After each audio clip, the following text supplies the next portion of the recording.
अपने धर्म पर संकट आने पर भी मौन रहते, उनका भी हश्र पितामह भीष्म जैसा होगा। आज नहीं तो कल होगा।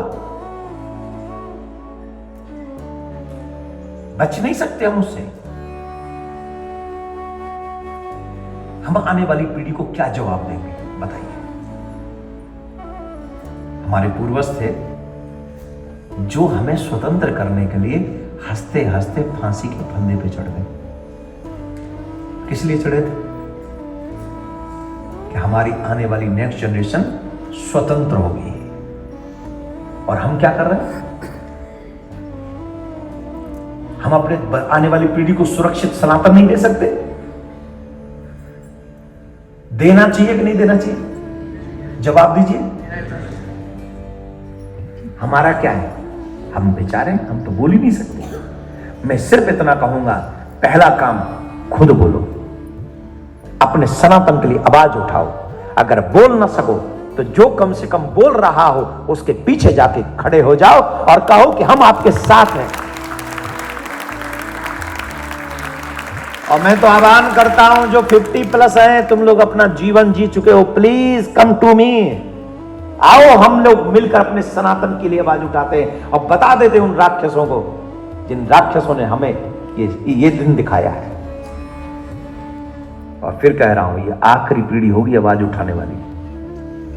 अगर इस पीढ़ी ने आवाज नहीं उठाई तो आने वाले समय में कोई आवाज नहीं उठा सकेगा। उस समय भगवान श्री कृष्ण थे, उन्होंने सुदर्शन चक्र लेकर पांडवों के साथ खड़े हो गए थे। आज भी मैं विश्वास से कहता हूं, जो इस आवाज को उठाएगा तो उसके साथ चाहे कोई पद हो या प्रतिष्ठा ना हो, लेकिन उसके साथ सुदर्शन चक्रधारी अवश्य होगा। यह मेरा विश्वास है। अरे 50 साल जी चुके हो, न जाने किस दिन हार्ट अटैक आ जाए, किस दिन मृत्यु हो जाए, कौन जाने। उठो, खड़े हो, ऐसी आवाज उठाओ कि पूरा विश्व जान जाए कि सनातनियों को तंग करना इतना भी आसान नहीं है जितना तुमने समझ रखा है। आने वाली पीढ़ी को सनातनी बनाए रखना है तो उसके लिए हम सबको एकजुट होकर ऐसा प्रयास करना होगा जिससे हम लोग पितामह भीष्म जैसी बुरी मृत्यु प्राप्त न कर पाए। हाँ या ना? सोचना चाहिए।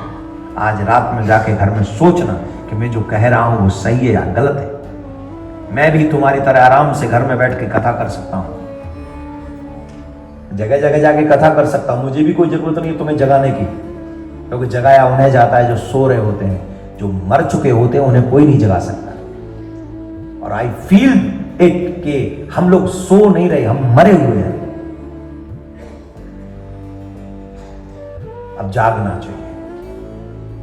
संजीवनी बूटी पी लो, अपने जमीर को जगाओ और आने वाली पीढ़ी को बचाने के लिए अगर हमें अपने जीवन का बलिदान भी देना पड़े तो आओ एक बार। अगर धर्म बलिदान मांगता है तो दे देते हैं। ऐसा बलिदान देते हैं कि आने वाली पीढ़ी पर कोई उंगली ना उठा सके। मिलकर ये काम करना होगा। अकेले अकेले सब सूली पर चढ़ जाएंगे, लेकिन जब मिलकर उठेंगे तो किसी के बाप में औकात नहीं होगी कि सनातनियों की आंखों से आंख मिला सके।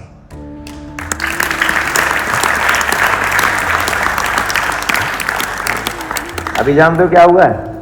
एक मिश्रा जी फिर चढ़ गए बलि की। कहां? उत्तर प्रदेश में। कल ही हुआ। यात्रा निकल रही थी, देवी जी का विसर्जन करने जा रही थी यात्रा। फिर पथराव हुआ उत्तर प्रदेश में और उस बच्चे ने उसका विरोध किया। और जिस बच्चे ने, मिश्रा ने विरोध किया, उस बच्चे को घर से खींच के ले गए और 20 गोलियां, जो मैंने सुना है 20 गोलियां मारी उसको। कहां? उत्तर प्रदेश में, बहराज में। आज की स्थिति है ये।